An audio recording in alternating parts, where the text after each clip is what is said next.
Welcome to Dweller of the Dark.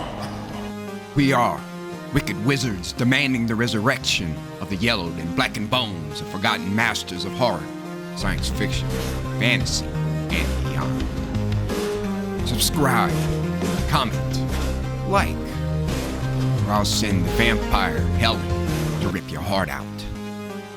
Writers, poets, songwriters, reach out to us if you want to be part of our growing pile of bones.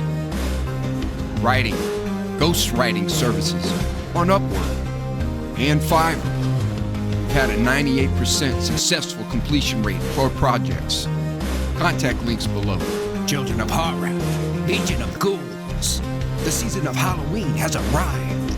Each night, we will present a tale, song, or poem in the ghoulish spirit of the season.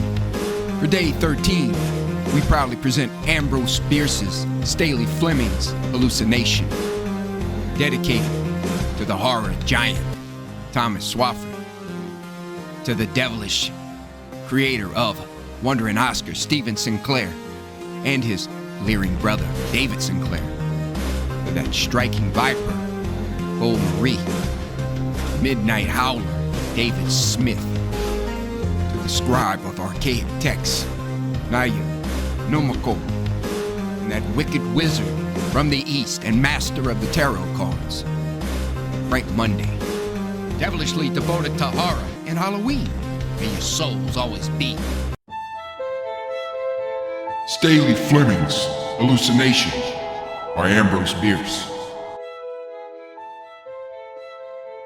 Of two men who were talking, one was a physician.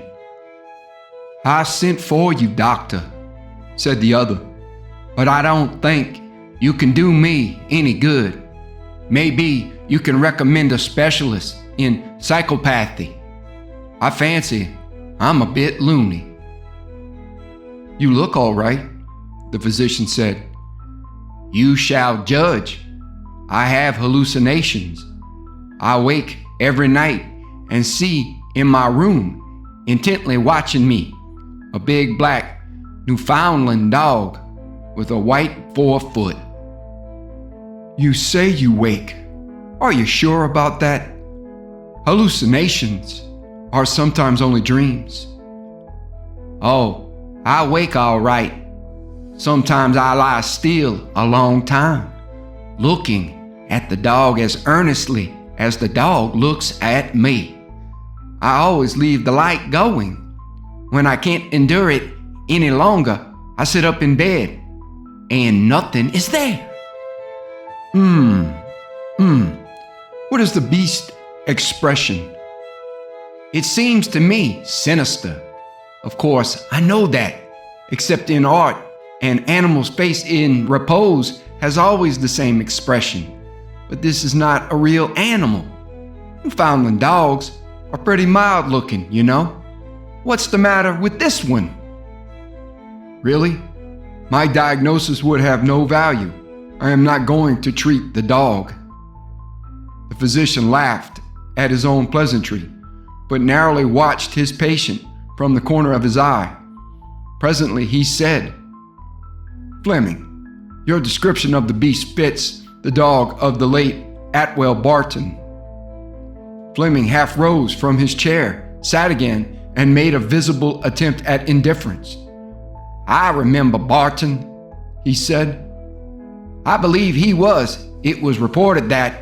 Wasn't there something suspicious in his death?"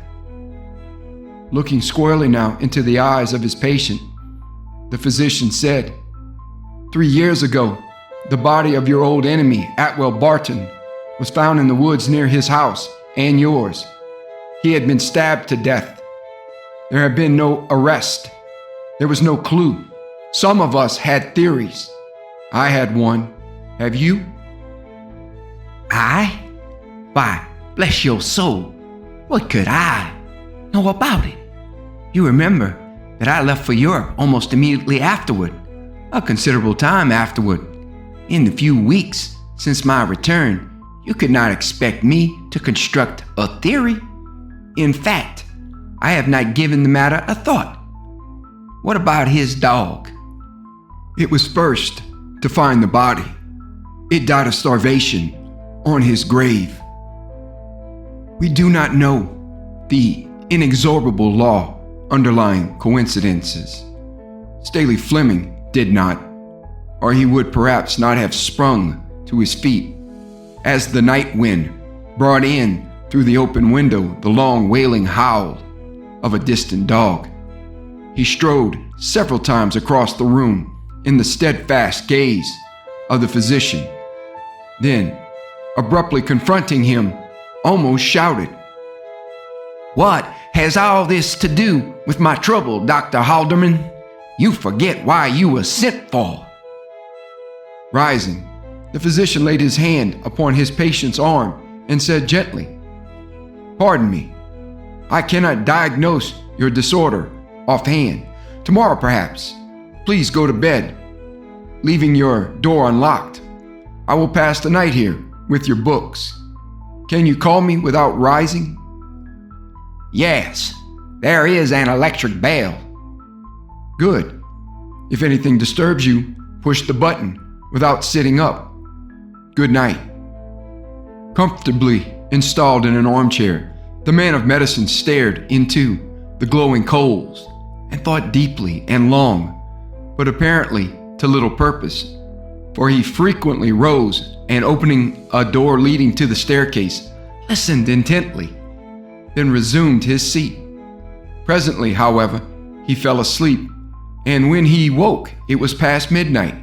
He stirred the failing fire, lifted a book from the table at his side, and looked at the title. It was DENNEKER's Meditations.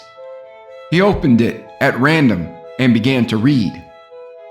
"Forasmuch as it is ordained of God that all flesh hath spirit, and thereby taketh on spiritual powers, so also the spirit hath powers of the flesh, even when it is gone out of the flesh, and liveth as a thing apart, as many of violence performed by wraith and lemure, sheweth. And there be who say that man is not single in this, but the beast have the like evil inducement, and..." The reading was interrupted by a shaking of the house, as by the fall of a heavy object. The reader flung down the book, rushed from the room, and mounted the stairs to Fleming's bedchamber. He tried the door, but contrary to his instructions, it was locked. He set his shoulder against it with such force that it gave way. On the floor, near the disordered bed, in his nightclothes, lay Fleming, gasping away his life. The physician raised the dying man's head from the floor and observed a wound in the throat. "I should have thought of this," he said, believing it suicide. When the man was dead, an examination disclosed the unmistakable marks of an animal's fangs deeply sunken into the jugular vein. But there was no animal. Thank you for listening. Have a great night.